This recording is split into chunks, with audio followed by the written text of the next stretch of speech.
कहानी है रामपुर गांव की, जहां के मर्द महिलाओं को हमेशा नीचा दिखाने की कोशिश में रहते। अरे अभी तक खाना नहीं आया, क्या मुझे एक और शादी करने की जरूरत है? नहीं जी नहीं, ऐसा मत करना, वरना मैं कहाँ जाऊंगी। खाना लेकर मैं अभी आई जी। गांव की पंचायत में भी फैसले हमेशा औरतों के खिलाफ ही रहते। मैं जो फैसला सुनाता हूँ वो भगवान की आज्ञा होती है। इस लड़के ने अपने मन से शादी करके अच्छा नहीं किया। लड़के को घर भेज दो और इसकी शादी इसकी जाति की किसी लड़के से करवा दो, लेकिन ये लड़की, इसे तो गांव के बाहर निकाल दो। नहीं नहीं जमींदार साहब, ये क्या बोल रहे हैं? ऐसा नहीं हो सकता। मेरी बेटी मासूम है, इसे अच्छे बुरे की समझ नहीं है। अरे कहाँ जाएगी ये बेचारी? कहाँ जाएगी? इतनी चिंता है तो पूरे परिवार का गांव निकाला कर देते हैं। बेचारे पूरे बसे बसाए परिवार को गांव छोड़ना पड़ता है।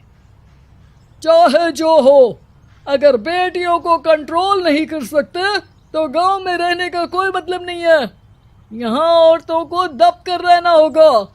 कोई भी अपने हिसाब से कुछ नहीं कर सकता, सब ईश्वर की मर्जी से ही होगा। तभी गांव का एक आदमी दौड़ा दौड़ा आता है। सरपंच साहब, जमींदार साहब, वो कालिया है ना, उसकी बेटी पढ़ने के लिए शहर जा रही है। अच्छा, ये कब हो गया? और कालिया की हिम्मत कैसे हो गई ऐसा करने की? लेकर आओ उसे और उसकी बेटी को। बस फिर क्या था, हाजिर हो जाते हैं कालिया और उसकी बेटी सरपंच के सामने। अरे कालिया, ये क्या सुनने में आ रहा है? बेटी को इंजीनियर बना रहा है तू? और ये बता, गांव में तो स्कूल नहीं है, फिर कहां से इतनी क्लास पास कर गई तेरी बेटी? राधा, जो कि कालिया की बेटी है, उसे लगता है कि सरपंच उसकी तारीफ कर रहे हैं। सरपंच जी, मैंने ऑनलाइन पढ़ाई की है, डिस्टेंस लर्निंग से। सभी में मैंने अच्छे नंबर पाए हैं, जिसे देखते हुए शहर की इंजीनियरिंग कॉलेज में मुझे स्कॉलरशिप मिली है। वाह जी वाह, क्या होती है ये? पहले तो ये बताओ, फिर आगे की बात करते हैं। पूरा गांव राधा की बात सुन रहा था और राधा बोलती जा रही थी। तो ऐसे मैं फ्री में एक अच्छी शिक्षा लेकर गांव में जो कुछ परेशानियां हैं, जैसे बिजली, पानी और इंटरनेट जैसी समस्याओं के लिए काम करूंगी। मैं गांव को शहर से जोड़ने के लिए पुल का निर्माण करवाने का प्रस्ताव रखूंगी। मुझे पूरी उम्मीद है कि जल्द ही हमारा गांव भी तरक्की की राह पर चल पड़ेगा। राधा की बात सुनकर सारे गांव वाले ताली बजाने लगते हैं। सरपंच को समझ नहीं आता कि वो क्या करे। चुप रह नादान लड़की, गांव के खिलाफ जाने के लिए तुझे गांव से बेदखल कर दिया जाएगा, वो भी पूरे परिवार के साथ। और हाँ, अगर ठीक से गांव में रहना चाहती है तो ये पढ़ाई लिखाई छोड़ दे। हम तेरे लिए गांव का कोई होनहार लड़का देखेंगे। तभी गांव का एक आदमी बोल पड़ता है। अरे नहीं नहीं सरपंच जी, राधा बिटिया जो बता रही है, अगर वैसा हो जाए तो हम लोगों को पैसा कमाने के लिए बाहर नहीं जाना पड़ेगा। हाँ जी, और ना ही कोसों दूर पानी के लिए भटकना पड़ेगा। हमारे बच्चे भी अच्छी पढ़ाई कर सकेंगे और आगे बढ़ेंगे, ना कि हमारी तरह खेती करते बैठेंगे। क्यों गांव वालों, राधा बिटिया का साथ देना चाहिए ना। सरपंच देखता है कि गांव राधा के साथ है तो वो चुप हो जाता है। वो घर आकर अपने सलाहकार से बात करता है, जो बहुत ही चालाक किस्म का इंसान होता है। अरे सरपंच साहब, आपको बहुत ही होशियारी से काम लेना पड़ेगा। एक बार गांव तरक्की कर गया, यहाँ के बालक पढ़ लिए तो कोई ना पूछेगा आपको। और फिर ये जो बेटा और बेटी है ना आपके, इनको भी आम लोगों की तरह ही जीवन जीना होगा।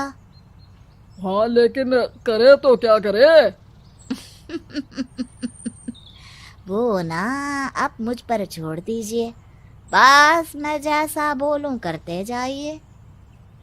अगले रोज सुबह जब गांव वाले सोकर उठते हैं तो राधा के घर के बाहर और साथ ही वो लोग जिन्होंने राधा का सपोर्ट किया था, उनके घर के आगे लाल रंग से कल आऊंगी लिखा होता है। कल आऊंगी, यह क्या होता है?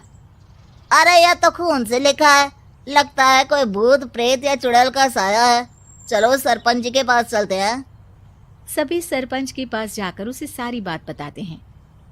अरे ये तो बड़ी मुश्किल की बात है। चलो मैं एक बाबा को जानता हूँ, उन्हें बुला लेता हूँ। सरपंच बाबा को लेकर गांव के घर के बाहर जाता है। ओहो, तो ये वो चुड़ैल है जो उन लोगों को निशाना बनाते हैं जो गांव को बदलने का सपना देखते हैं। वो गांव को ऐसे ही संपन्न देखना चाहती है। वो नहीं चाहती कि कोई बाहरी यहाँ का कायाकल्प करे। क्या तुम लोगों में से किसी ने गांव को बदलने की सोच रखी है? तभी राधा की माँ रोते रोते आती है। मेरी राधा घर से गायब हो गई है। अरे कोई तो बचाओ, मेरी बच्ची कहाँ गई?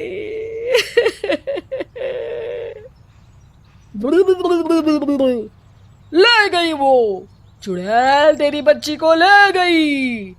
अब वो उसे श्रापित करके छोड़ेगी, उस पर चुड़ैल का साया हो जाएगा। तभी बुरी सी हालत में राधा भी वहां आ जाती है। उसके बाल चुड़ैल की तरह फैले होते हैं और कपड़ों में खून लगा होता है। सभी राधा को देखकर डर जाते हैं। माँ, पता नहीं मुझे कौन उठा कर ले गया था। अरे दूर दूर हो जा चुड़ैल, अब हम लोग इस गांव में नहीं रुकेंगे। अरे कैसी बातें कर रहे हैं आप?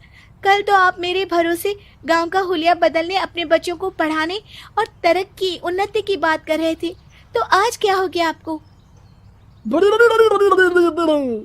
ये फिर तुम लोगों को बहकाएगी। ये चुड़ैल गांव में आ चुकी है, ऐसे ही ये तुम्हारे घर के बच्चों को भी ले जाएगी। गांव वाले राधा को गांव से बाहर निकाल देते हैं। उसके माँ बाप रोते रहते हैं, लेकिन गांव वाले नहीं मानते। मैं भी अपनी बहन के साथ गांव के बाहर रहूंगा, लेकिन वो पढ़ाई नहीं छोड़ेगी। वहीं सरपंच के घर पर सलाहकार कहता है। देखा, सांप भी मर गया और लाठी भी नहीं टूटी। लेकिन अगले ही दिन सरपंच के घर के बाहर भी वही शब्द लिखे होते हैं और फिर सरपंच की बीवी कहती है, हमारी बेटी को किसी ने अगवा कर लिया है। तभी राधा का भाई वहां आ जाता है।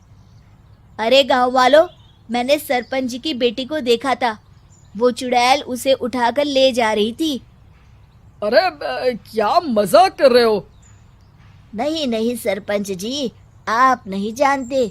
वो चुड़ैल अब आपकी बेटी में आ जाएगी, जैसे राधा के अंदर आ गई थी। तभी सरपंच की बेटी वैसी ही हालत में वहां आती है जैसे राधा आई थी। पापा, पता नहीं कैसे मैं गायब हो गई थी। चुड़ैल, इसके अंदर भी चुड़ैल का साया है, मारो इसे। अरे नहीं नहीं, इसे भी राधा के पास गांव के बाहर ही भेज दो। अरे चुप रहो, मेरी बेटी कहीं नहीं जाएगी और चुड़ैल वुड़ैल कुछ नहीं होता है। अरे कैसे बात कर रहे हो सरपंच जी? आप तो बोल रहे थे कि आपका फैसला भगवान का ज्ञान होता है, तो अपने पर बात आई तो अब आप ऐसे बोल रहे हैं। अरे ना ना ना, आपको अपनी बेटी को त्यागना ही होगा। अरे बुलाओ बाबा को। राधा का भाई बाबा को ले आता है, जिसे अब गांव वालों के डर के कारण सच बोलना पड़ता है।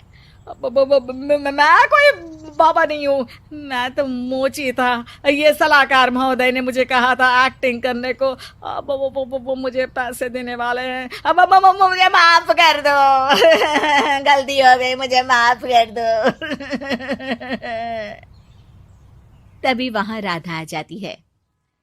देखा सरपंच जी, जब गांव के बच्चे साक्षर होंगे तो आप जैसे लोगों की चालाकी नहीं चलेगी।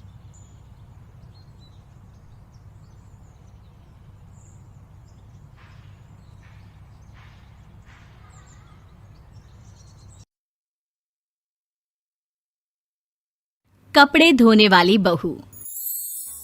शादी के पहले से ही विभा को कपड़े धोने का बड़ा शौक था। कभी नल के नीचे तो कभी तालाब के पास। अरे मेरी नीली वाली लुंगी नहीं दिख रही है, विभा की अम्मा कहाँ रखी है लुंगी? अरे वो तो विभा ने परसों ही धोकर रखी थी आपकी अलमारी में, देखो वहीं होगी। वो ना मैंने आज धो दी, मुझे लगा कि गंदी हो गई होगी। अरे कैसे गंदी हो गई थी, उसे तो मैंने पहना भी नहीं। हे भगवान, इस लड़की के कपड़े धोने की आदत से परेशान हो गया हूँ मैं।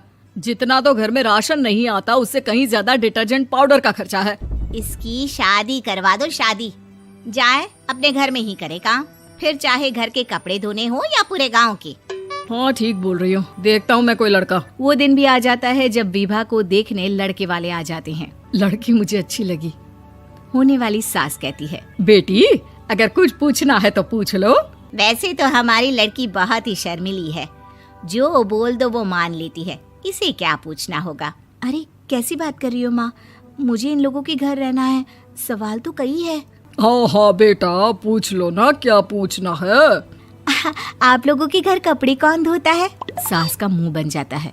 देखो अगर तुम ये कहना चाहती हो कि तुम्हें कपड़े धोने नहीं आते तो सुन लो, कपड़े मैं ही धोती हूँ, लेकिन तुम्हारे आ जाने के बाद मैं रुमाल तक नहीं धोऊंगी। अरे चुप रहना भाग्यवान, बहू बेचारी घर आई नहीं, उसे डराना शुरू कर दिया। वो क्या है ना बिटिया, अभी तक तो ये कल्लू की माँ ही धोती थी, लेकिन अब तुम्हारे पापा तो दहेज में वॉशिंग मशीन देंगे ही। तभी विभा की माँ बोल पड़ती है, सवाल भी पूछा तो क्या, वैसे भाई साहब मशीन की तो फिर भी कपड़े धोने की कैपेसिटी होती है। मतलब जो बिटिया दे रहे हैं ना विभा, इसे कपड़े धोने का बहुत शौक है। ये आप लोगों के क्या आस पड़ोस गांव मोहल्ले सबके कपड़े धो दे और उफ तक ना करे। बाहर देखा नहीं आपने कितने कपड़े सूख रहे हैं, सब हमारी बिटिया ने ही तो धोए हैं। बस भी करो ना माँ, शर्म आ रही इतनी तारीफ सुनकर। और तो और एक दाग निकाल कर दिखाओ तो मान जाऊं। हाँ अच्छा अच्छा, माफ करना बेटा, मैंने गलत समझा, हमें तो रिश्ता बहुत पसंद है। और ऐसे जुड़ जाता है रिश्ता कपड़े धोने का शौक रखने वाली विभा का। उसकी शादी हो जाती है कोयला फैक्ट्री में काम करने वाले कल्लू के साथ। शादी के बाद अचानक विभा चिल्लाती हुई सास के पास आती है। सासू माँ, अरे सासू माँ कहाँ है आप? ये तो धोखा है, धोखा दिया आप लोगों ने मुझे। इस ससुर के चक्कर के बारे में पता चल गया। अरे तो उसमें तुझे क्यों धोखा मिला है? अरे नल में पानी नहीं आता, कपड़े कैसे कब धुलेंगे? अच्छा अच्छा, तू पानी नहीं आ रहा उसकी बात कर रही है। तो आपने क्या सोचा? कुछ नहीं। अच्छा हाँ, तेरी माँ ने कहा था कि कपड़े धोने का शौक है तुझे, याद आया मुझे। शौक शौक बोलकर कपड़े धोने वाले मेरे जुनून को कम ना आके सासू माँ, कपड़ा धोना मेरा गुरूर है। तभी पति भी वहाँ आ जाता है। अभी अभी मैंने इसे सनी देओल की फिल्म दिखाई है, उसी के डायलॉग मार रही है माँ। अच्छा सुन, साफ साफ बता रही हूँ, पानी सुबह 4 से 6 और शाम को 10 से 12 आता है, समझी? विभा टाइमिंग सुनकर हैरान हो जाती है। ये क्या भूतों का मोहल्ला है? सुबह 4 बजे उठकर कौन कपड़े धोता है? 4 बजे टंकी में पानी जाता है, फिर सारा दिन धोना ना, किसने मना किया? अरे कैसी बात कर रही हैं? 200 लीटर की टंकी में कितने कपड़े धो लूंगी मैं, सुबह ही उठ जाऊंगी मैं। अब क्या था, विभा सुबह 4 से लेकर रात के 12 बजे तक कपड़े ही धोती रहती। एक रोज सास पड़ोस से निकलकर कहीं जा रही होती है कि साथ वाली कहती है, हाँ कल्लू की माँ, जरा ये बताओ कि 2 साड़ी है, 2 ब्लाउज और एक पेटीकोट और एक नाड़े वाला लंबा कच्छा। हाँ तो? अरे तो क्या, कितना लोगी धुलाई ये बताओ। धोबन दिख रहे हैं हम क्या? हमारे पति सरकारी नौकरी से अभी अभी रिटायर हुए हैं और बेटा सुपरवाइजर है कोयला फैक्ट्री में। धोबन समझ रखा है हमें? हाय रे कल्लू की अम्मा, माफ कर दो, वो तो मोहल्ले में यही सब बता रहे थे कि तुमने बहू को कपड़ा धुलवाने के काम में लगा दिया है। सास को पड़ोसन की बात सुनकर गुस्सा आ जाता है। वो घर पहुंचती है जहां घर के बाहर ही इतने सारे कपड़े सूख रहे होते हैं जितने कि किसी धोबन के घर पर। अरे ओ कल्लू की दुल्हन, बाहर निकल।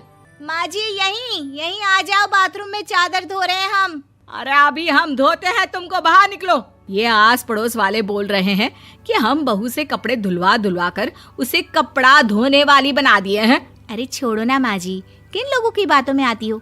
आस पास के लोगों का तो काम ही होता है कि वो किसी तरह सास बहू को लड़ा दे। बहू सारे घर के कपड़े धोती है, ये क्या कम है? बोलिए। सास को भी लग जाता है कि वो बहू का ये सनकीपन नहीं छुड़वा सकती, इससे अच्छा है कि खुद ही चुप हो जाए। एक रोज सास और बहू मंदिर जाते हैं, जहाँ सास की साड़ी वहाँ खड़ी भीख मांगने वाली से मिलती है। माँ जी क्या बात है, आपकी साड़ी उस भिखारन से कितनी मिल रही है ना? हाँ हाँ देखो तो, दोनों की साड़ी मिल रही है। क्या बात है कल्लू की अम्मा, तुम खुद को तो अफसर की बीवी बताती हो। और ऐसी सिंपल सी प्लेन साड़ी पहनकर घूमती हो? सिंपल और प्लेन नहीं है ये साड़ी। तो क्या सोने के धागे से फूल बने हैं? कुछ भी सासू माँ, कुछ भी। हाँ, बने थे इस साड़ी में सोने के धागे से फूल। मेरे पति लेकर आए थे मद्रास से स्पेशली मेरे लिए 10,000 की। ताहे भाई साहब इस भिखारन के लिए भी सेम टू सेम साड़ी लेकर आए होंगे 10,000 की। सास उस वक्त तो कुछ नहीं कहती, लेकिन बहू के साथ घर आती है और अलमारी से एल्बम निकाल कर लाती है। ये साड़ी देख रही है, ये वही साड़ी है जिसे मैंने अभी पहना था। इस साड़ी में ये जो चमकदार फूल दिख रहे हैं ना, ये सोने के धागों से काढ़े गए हैं। लेकिन तू लोकल वॉशिंग मशीन ब्रश से घिस घिस कर सारे फूलों को निकाल कर साड़ी प्लेन कर दी। मुझे माफ कर दीजिए सासू माँ। और तो और, जब मैंने तुझे तेरी गलती के लिए कुछ नहीं कहा, लेकिन तूने तो सबके सामने मेरा मजाक ही बना दिया। क्यों? बहू को समझ में आ जाता है कि अब से उसका कपड़े धोना बंद।